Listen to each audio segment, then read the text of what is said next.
Chief Warrant Officer 3. At Chief Warrant Officer 3, the role transforms again. The Army no longer just sees you as an expert, it sees you as a senior authority. CW3s aren't there to simply execute and advise. They influence. They shape how operations are planned, how policies are implemented, and how problems are solved at the tactical and operational level. Promotion to CW3 typically comes after 6 years of experience as a warrant officer, and it's not automatic. Selection boards scrutinize service records, leadership evaluations, and professional development. Only those who've consistently delivered excellence rise to this level because now, their decisions don't just impact a mission. They influence entire units. CW3s serve across brigade and battalion echelons. They lead complex teams, supervise junior warrant officers, and sit in rooms where real-time strategy and long-range plans intersect. Their input can shape the design of a system, the structure of a mission, or the recovery from a failure. Their presence signals trust. A CW3 is the one you call when a system fails in the middle of combat. When classified intelligence is compromised. When a Black Hawk needs to be back in the air before sunrise. They don't panic. They don't waste time. They fix it or they make the call that no one else is willing to make. They are technical, yes, but they are also warriors. Many serve in combat zones. They still fly, they still deploy, they still sweat in the mud with everyone else. But now they bring a kind of gravity, a voice of seasoned judgment, a perspective that doesn't come from reading manuals, but from having written parts of them. CW3s are also mentors, especially to new warrant officers who are still learning that leadership isn't about volume, it's about results. They set the bar not by speeches, but by consistency. At this level, they're not just specialists. They are force multipliers. And the mission moves faster, smoother, and smarter because they are in the room. Chief Warrant Officer 4. By the time a warrant officer reaches the rank of Chief Warrant Officer 4, they've become something rare, a senior expert whose knowledge shapes not just missions, but doctrine. CW4s are the institutional memory, the deep system architects, and the quiet architects of operational success across the Army. Promotion to this rank is reserved for the few. It takes years of consistent excellence, advanced technical certifications, and a record of leadership that commands respect at every level. These are not just operators, they are master planners. At this level, a CW4 often functions as the primary technical advisor to brigade commanders, overseeing operations that touch thousands of soldiers and dozens of systems. They operate at battalion, brigade, division, and even corps levels. They don't just know the equipment or the process, they understand the cascading impact of every detail, every delay, every decision. When officers debate high-level strategy, CW4s translate it into practical terms and ensure it's executable in the field. CW4s often lead in critical specialties like aviation maintenance, cyber warfare, ordnance management, and battlefield surveillance. They design system upgrades, restructure procedures, advise on acquisitions, and when necessary, they push back against unrealistic plans with the calm authority of someone who's been doing the job longer than most commanders have been commissioned. They also train the future. CW4s are heavily involved in mentoring CW2s and CW3s, shaping their leadership style and sharpening their focus. They are the standard to which others aspire not because they demand it, but because they embody it. In the Army, the CW4 is a quiet powerhouse. They don't need to raise their voice. They don't need to remind anyone of their rank. When they speak, the room listens because behind every word is a lifetime of experience and a track record of getting it right when it mattered most. This is where mastery begins to lean into legacy. Chief Warrant Officer 5. This is the summit. Chief Warrant Officer 5 is the highest possible rank in the warrant officer path, a level few ever reach, and fewer still understand. CW5s are not just experts. They are institutional leaders, visionaries, technical ambassadors between the Army's deep systems and its highest commands.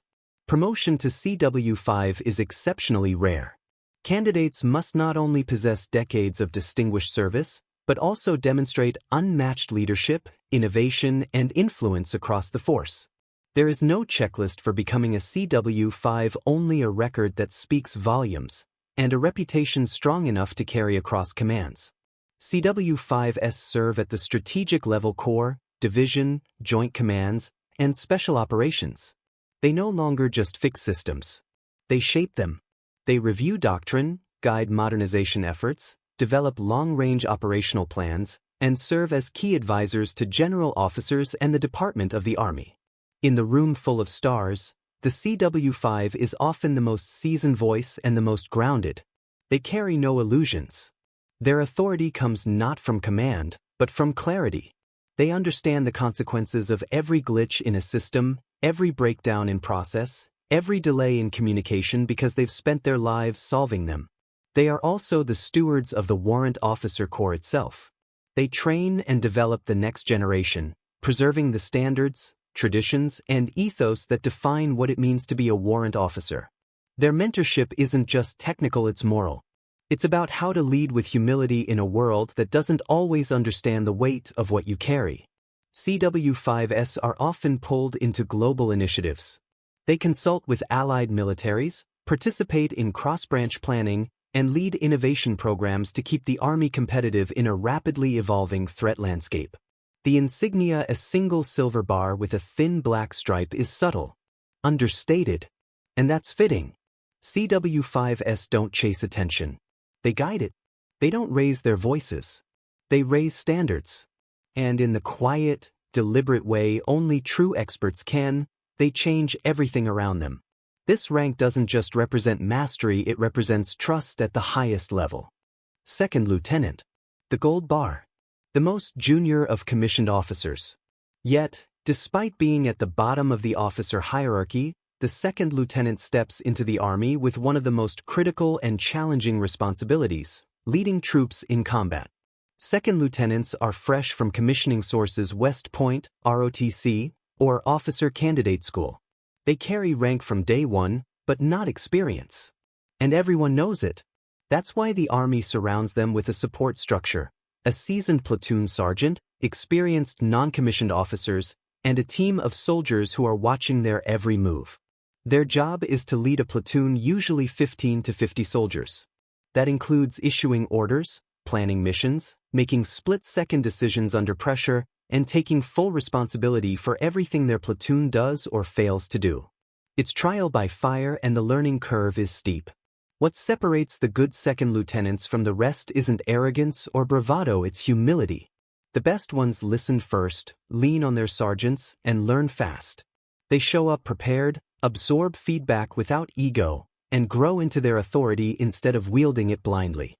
They're also required to master the fundamentals of Army doctrine, small unit tactics, risk assessment, logistics, and communication.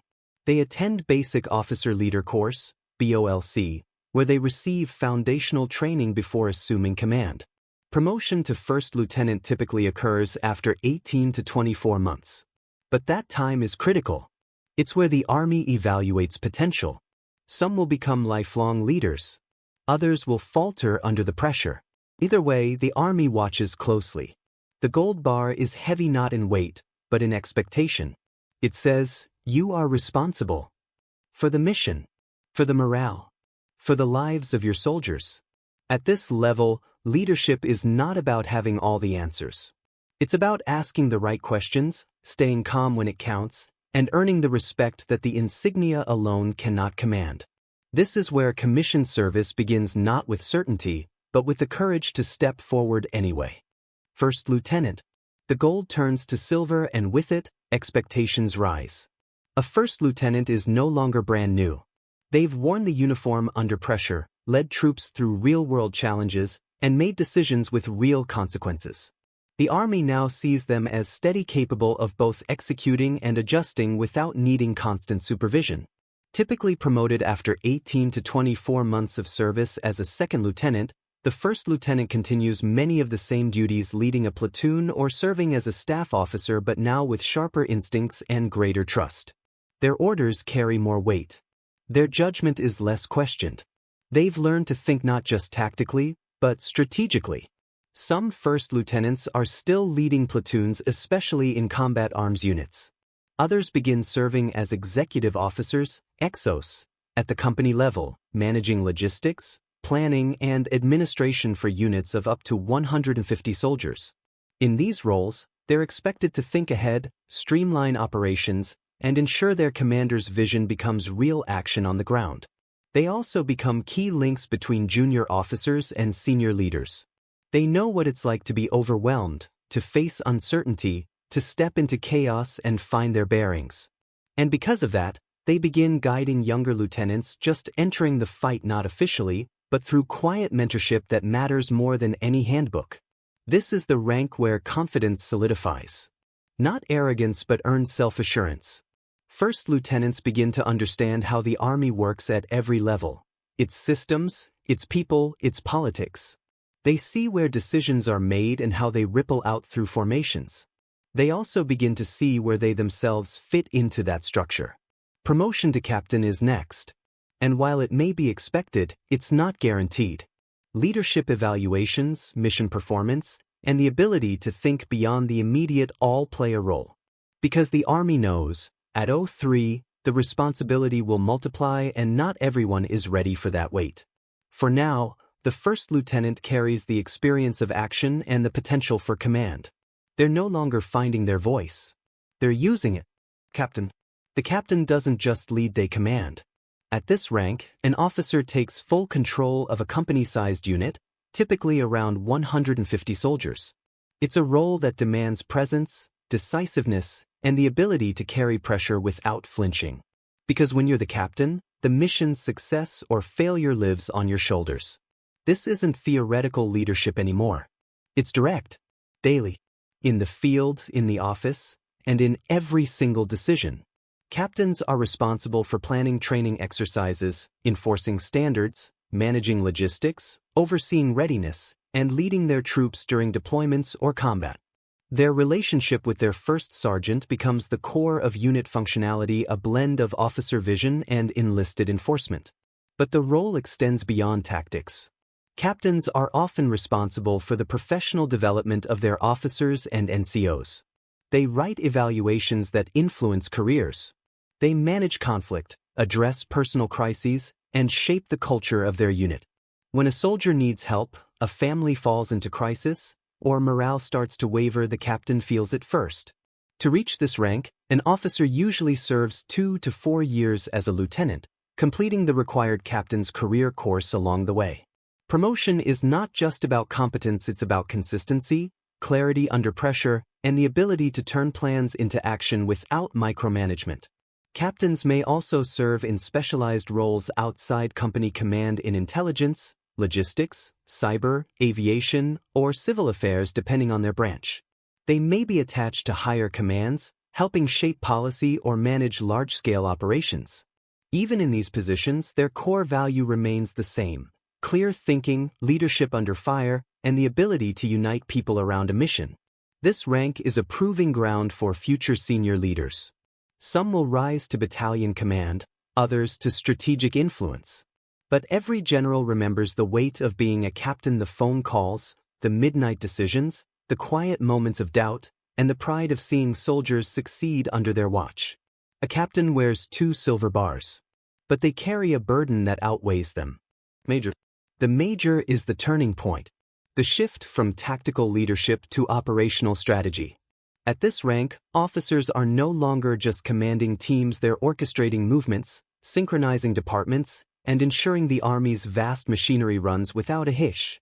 They are the heartbeat behind missions, the architects of execution. Majors are often assigned to battalions, brigades, or division-level commands. Their most common roles include Executive Officer, XO, or Operations Officer, S3. In these positions, they manage everything from mission planning and logistical coordination to personnel shifts and contingency execution. If a unit moves on paper or in combat, chances are a major made the plan.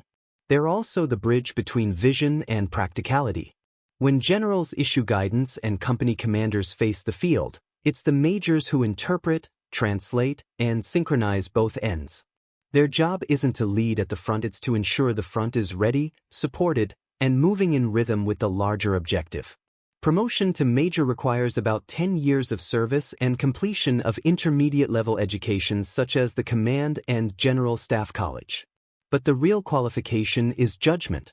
The Army trusts majors to make calls with limited information and tight deadlines because delay can be deadlier than error. They work long hours, attend relentless meetings, and often carry more responsibility than recognition. But they become the pulse of their unit. The one who knows every deadline, every friction point, every upcoming storm. At this rank, many officers are tested like never before. Not through physical hardship, but through mental fatigue. Strategy planning, cross-unit coordination, emergency response drills, and senior leadership briefings create a constant churn. The best majors thrive in that churn. They don't seek the spotlight. They seek results. This is also when officers begin to specialize. Some focus on intelligence, logistics, medical, or engineering tracks. Others stay on the command path, eyeing battalion leadership. Either way, the expectations are the same: clear thinking, quiet strength, and an ability to manage chaos with calm precision. A major doesn't make headlines, but they make sure missions don't fall apart. And that makes all the difference. Lieutenant Colonel. A lieutenant colonel doesn't just lead a unit, they define it. This rank represents command authority over one of the Army's most vital structures, the battalion. That's 300 to 1,000 soldiers, often spread across multiple specialties, all moving as one because a single person at the top holds it together. This is one of the most influential ranks in the Army. Not because of media attention or flashy ceremonies, but because battalions are where strategy meets ground truth, where decisions aren't filtered through layers of command, where a leader's choices impact training schedules, family life, deployment stress, and at times survival. Lieutenant colonels usually have around 16 to 18 years of experience, and their path to this role is marked by excellence at every previous level. They've led companies, served on staff, survived combat tours, and completed advanced schooling. But all of that is just preparation for what this rank demands. Battalion command is the centerpiece of this journey. In this role, a lieutenant colonel is responsible for everything the unit does or fails to do. Training, morale, safety, logistics, legal issues, public relations, casualty notifications. The weight is constant. The stakes always real. To carry this role, a lieutenant colonel must blend clarity with empathy. They must be stern without becoming brittle, confident without becoming blind. They set the tone for their subordinate leaders. Captains, lieutenants, and first sergeants all take their cues from how the battalion commander leads. Outside of command roles, lieutenant colonels also serve as high-level staff officers at brigade or division levels. They write policies, manage operations, and help shape the direction of larger forces. Their perspective matters. They've been in the trenches, and now they help chart the path forward. This rank is also a career crossroads. Some lieutenant colonels will move on to become colonels or generals. Others will retire with pride, knowing they shaped hundreds of soldiers' lives and led in one of the Army's most defining capacities. The silver oak leaf they wear is quiet, but the leadership it represents echoes across generations. Colonel. The Silver Eagle. A symbol of strategic leadership, experience, and complete command authority. A colonel in the U.S. Army isn't just responsible for troops, they are responsible for systems. For warfighting capabilities. For multi-layered organizations that must function under pressure, across nations, and often without fail. Colonels typically command brigade-sized units, 3,000 to 5,000 soldiers, or lead specialized formations such as medical brigades, aviation commands, legal groups, or intelligence operations. They oversee multiple battalions, manage millions of dollars in equipment, and synchronize dozens of moving parts into a single operational force. This rank is earned through more than 2 decades of relentless performance. Colonels have mastered tactical execution, staff operations, personnel development, and strategic thinking. They've proven themselves in combat, in classrooms, and in the fog of bureaucracy. They've answered to generals and held captains accountable. In command roles, a colonel becomes a miniature general. Their decisions influence not just units, but infrastructure, policy, and long-term readiness. They speak in war rooms. They brief ambassadors. They coordinate with other branches and, at times, with foreign militaries. They live at the intersection of politics, policy, and combat reality. Outside of direct command, colonels often serve in senior staff roles shaping doctrine, leading army schools, managing installations, or advising at the Pentagon. At this level, every word they write, every plan they approve, can affect thousands. But perhaps what defines the colonel more than anything is endurance. The ability to lead through fatigue. To make hard calls when the options all carry risk. To speak the truth to superiors even when it's unwelcome. They are expected to be mentors, diplomats, disciplinarians, and visionaries. And often, all on the same day. This is the last stop before the stars. Some will go on to general officer ranks. Others will complete their careers here, retiring with honor after commanding the very formations that form the core of the Army's fighting force.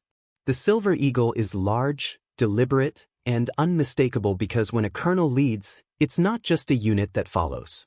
It's an entire mission. Brigadier General. When the single silver star is pinned to the shoulder, everything changes. The Brigadier General no longer leads a unit. They lead a mission, a theater, or a capability that spans multiple commands.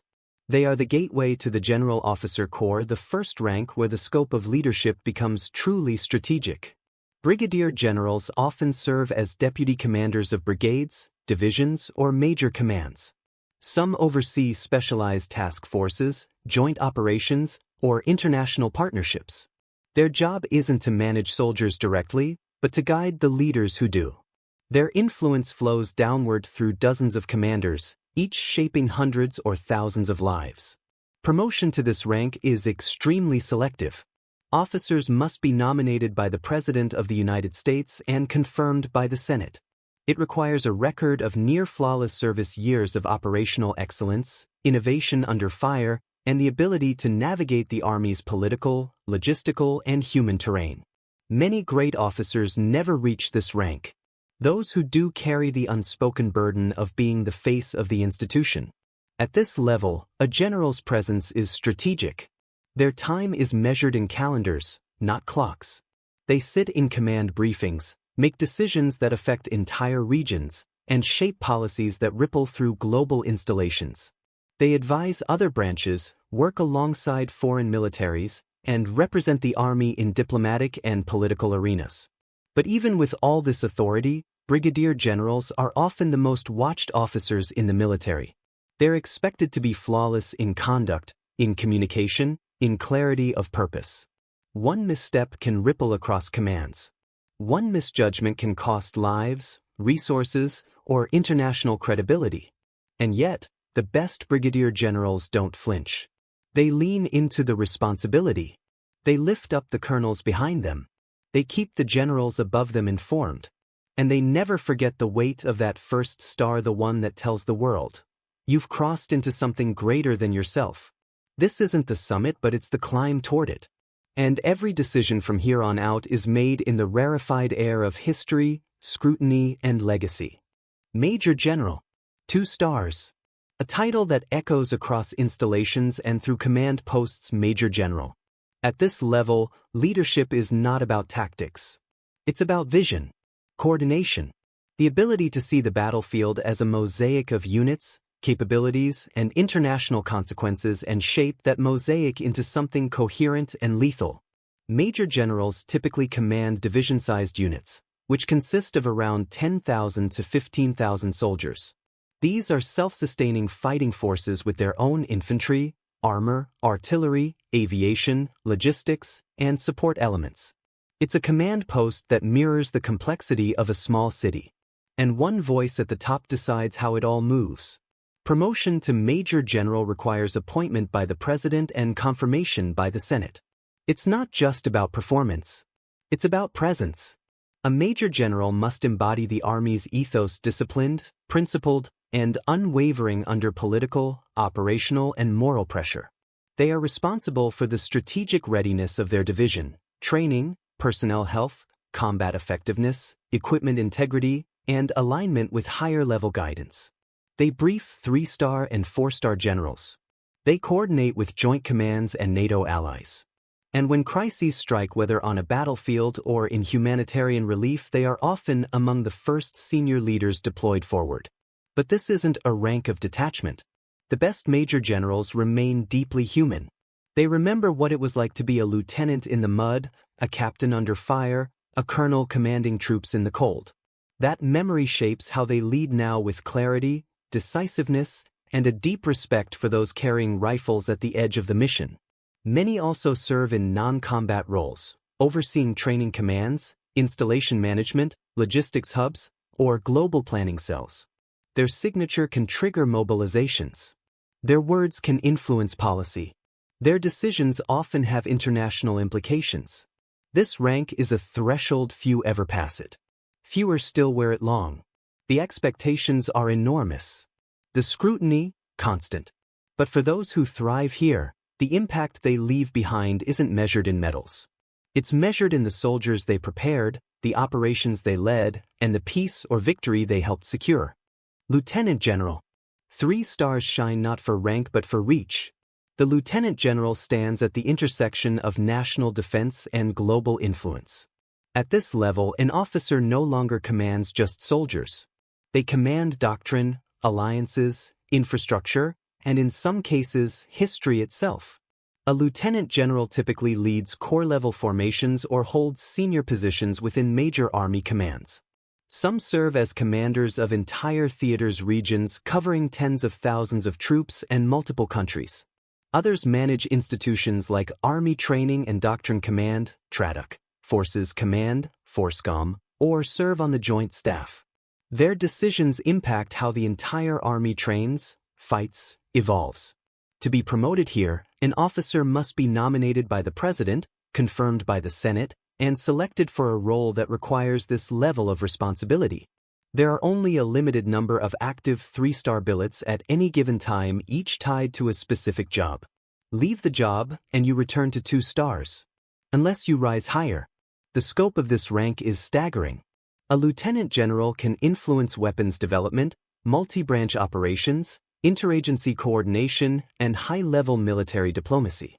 They brief Congress, work closely with foreign defense leaders, and are often involved in responding to major crises, from global conflicts to natural disasters.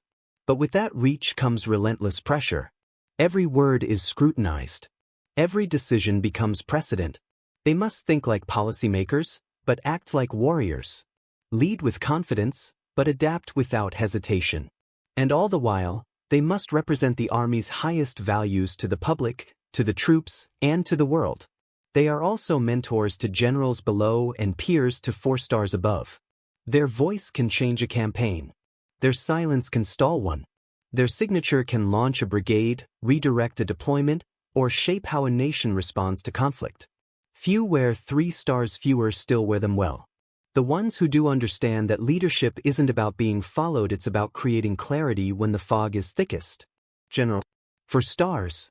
The highest peacetime rank in the U.S. Army.